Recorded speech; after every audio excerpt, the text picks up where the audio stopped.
Hello everyone, welcome back to अध्ययन कक्ष। आज की इस वीडियो में हम प्रीवियस ईयर क्वेश्चंस करेंगे जो कि रिलेटेड रहेंगे हमारे इडियोमेटिक एक्सप्रेशन से। तो आइए चलिए शुरू करते हैं। क्वेश्चन नंबर 1, और जॉन्डिस्ड आई। जॉन्डिस्ड आई क्या होता है? To look at something with a jaundiced eye means to look upon something with prejudice. किसी के लिए बहुत ही बायस होना, बिना कुछ सोचे समझे किसी के बारे में नेगेटिव ओपिनियन दे देना, आपका टू हैव अ जॉन्डिस्ड आई हो जाता है। तो इसका राइट आंसर हमारे पास हो जाएगा option D, that is prejudice. Let's move on to the next question. Question number 2, to get into hot water. इसका राइट आंसर हो जाएगा option C, that is to get into trouble. किसी difficulty में पड़ना, मुसीबत में पड़ना, उसको कहते हैं हम to get into hot water. आइए चलिए एक एग्जाम्पल देख लेते हैं इस इडियोमेटिक एक्सप्रेशन का। If you don't finish your work you will get into hot water. अगर आप अपना होमवर्क ख़त्म नहीं करेंगे तो आप डिफ़िकल्टी में पड़ जाएंगे, आप मुसीबत में पड़ जाएंगे। ठीक है, इस तरह से इस इडियोमेटिक एक्सप्रेशन को यूज़ किया जाएगा। नेक्स्ट क्वेश्चन की तरफ मूव होते हैं। Question number 3, when he saw her he bit his lips. यहाँ पे जो अंडरलाइन एक्सप्रेशन दिया हुआ है ये एक इडियोमेटिक एक्सप्रेशन है। ठीक है, और हमें इसका राइट मीनिंग चूज़ करना होगा। ठीक है, विट वंस लिप्स क्या होता है? To forcibly prevent oneself from exhibiting an outward reaction to something specially that which makes one angry, irritated और अपसेट। हमने बिट वंस लिप्स का मीनिंग देख लिया। इसके हिसाब से जो हमारे पास ऑप्शंस दिए हुए हैं, जो सबसे सुटेबल ऑप्शन है वो है हमारे पास ऑप्शन सी। तो इसका राइट आंसर हो जाएगा became angry. When he saw her he bit his lips. When he saw her he became angry. Question number 4, even the opposition had a dig at the government. हमें यहाँ पे had a dig at का correct meaning choose करना है। ठीक है, have a dig at someone और something का मीनिंग क्या हो जाता है? टू क्रिटिसाइज, टू एम्बेरस और make a joke about someone और समथिंग। ऑलराइट, सो इस तरह से इसका राइट आंसर क्या हो जाएगा? Option A, that is criticise. ठीक है, let's move on to the next question. Question number 5, after he won the election his rivals were in the doldrums. इसका राइट आंसर हो जाएगा आपका option B, that is in low spirits.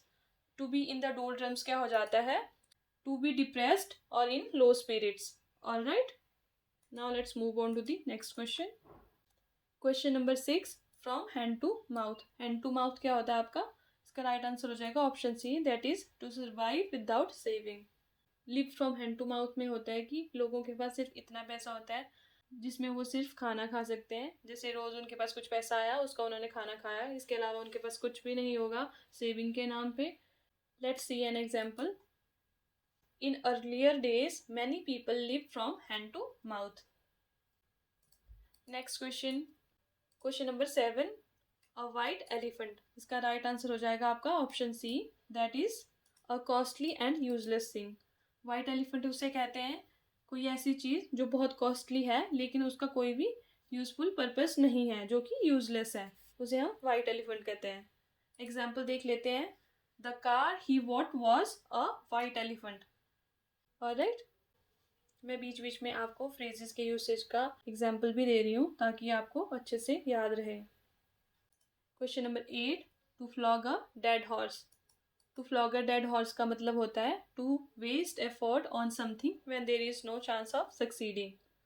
किसी ऐसी चीज़ पे efforts को वेस्ट करते रहना जिसके चांसेस सक्सेस होने के नहीं हैं। ठीक है, अगर हम यहाँ ऑप्शंस देखें तो जो मोस्ट सुटेबल ऑप्शन है हमारे इसके मीनिंग के लिए वो हो जाता है option A, that is to revive interest in a subject which is out of date. ऐसे विषय में इंटरेस्ट को रिवाइव करना जो कि आउटडेट है, मतलब उसके सक्सेस होने का चांस नहीं है। ऑलराइट, तो इस तरह से ये हो जाता है हमारे to flog a dead horse का करेक्ट आंसर। ये एग्जाम्पल भी देख लेते हैं। He keeps trying to get his manuscripts published but I think he is flogging a dead horse. Manuscript हमने वन वर्ड सब्स्टिट्यूशन में डिस्कस किया था। मैटर रिटन बाय हैंड, उसको हम मैन्यूस्क्रिप्ट कहते हैं। किसी भी चीज़ की जो ओरिजिनल कॉपी होती है, हैंड रिटन कॉपी होती है, उसे मैन्यूस्क्रिप्ट कहते हैं। Next question, question number 9, between the devil and the deep sea. Hindi में इसका अर्थ हो जाता है आगे कुआं पीछे खाई। बेसिकली आपके पास दो इक्वली अनप्लेजेंट सिचुएशंस होती हैं जिसमें से आपको कुछ ना कुछ चूज करना पड़ता है। तो इसका राइट आंसर हो जाएगा option B, that is in a dilemma. Dilemma का मीनिंग होता है कश्मकश या दुविधा। Question number 10, through thick and thin.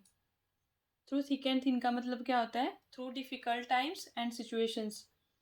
सुख दुख में या फिर अच्छे बुरे में साथ रहना, सपोर्ट करना, उसे हम थ्रू थिक एंड थिन कहते हैं। तो इस हिसाब से हमारा करेक्ट आंसर हो जाएगा option A, that is under all conditions.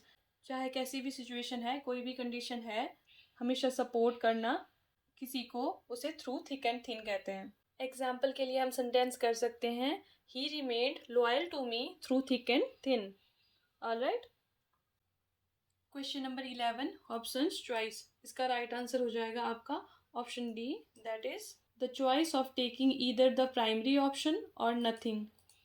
Hobson's choice क्या होता है? हॉब्सन्स चॉइस में आपको ऐसे लगता है कि आपके पास बहुत सारी ऑप्शंस हैं, बहुत से ऑल्टरनेटिव्स हैं, लेकिन आपके पास रियल में एक ही चॉइस होती है। ठीक है, basically there is no choice at all. आपके पास जो भी अवेलेबल होता है, जो भी चॉइस आपको दी जाती है, आपको उसी को चूज करना पड़ता है। तो इस तरह से इसका करेक्ट आंसर बन जाता है the choice of taking either the primary option और नथिंग। इसका एग्जाम्पल देख लेते हैं। मान लीजिए कोई लड़का है, वो अपनी मदर से कहता है कि वो पार्टी में जा रहा है आज रात। तो उसकी मदर उससे कहती है कि उसे मिडनाइट से पहले वापस आना है।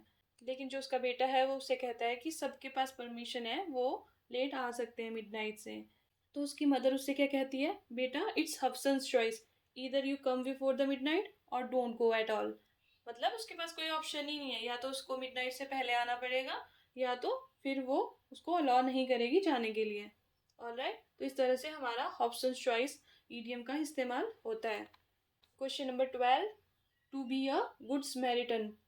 गुड समैरिटन क्या होता है? अ चैरिटेबल और हेल्पफुल पर्सन। ऐसा पर्सन जो दूसरों की हेल्प करता है सेल्फलेसली, वॉलंटरली, उसे हम अ गुड समैरिटन कहते हैं। तो इस तरह से इसका करेक्ट आंसर हो जाएगा option C, that is a genuinely charitable person. Thank you everyone. ये कुछ क्वेश्चंस थे हमारे आज की वीडियो के लिए। अगर आपको ये वीडियो अच्छी लगी हो तो लाइक करें, कमेंट करें और शेयर करें। मिलते हैं नेक्स्ट वीडियो में।